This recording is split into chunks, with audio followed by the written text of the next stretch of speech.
111624. We have a Milton battery tester, model 1260. It is kind of gone on the label, but that's pretty the number.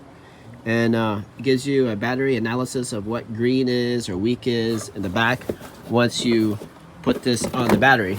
So this is an analog unit, and you can see in the middle there's a little meter that has bad on it, weak on it, and different things like that.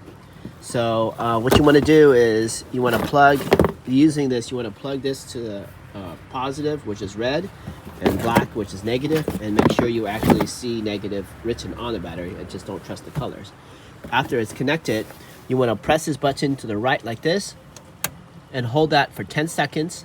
And after 10 seconds, with you holding it like that, you want to read what it says here, and then if it says 10, then it's a weak battery. If it's 12 up here, that's a good battery.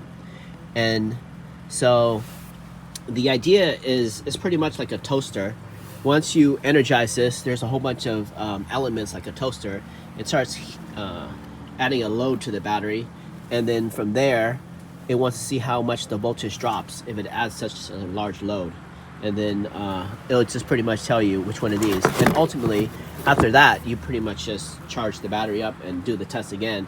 And if the battery passes the test, then it was just because it was low charge, and your problem is from a drain or from a parasitic drain, or from a bad alternator or a short or something that drained the battery, and it's not the battery.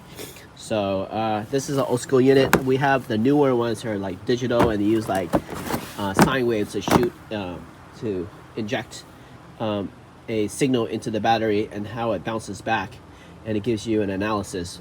Those are lighter, but this is kind of old school, and it's around.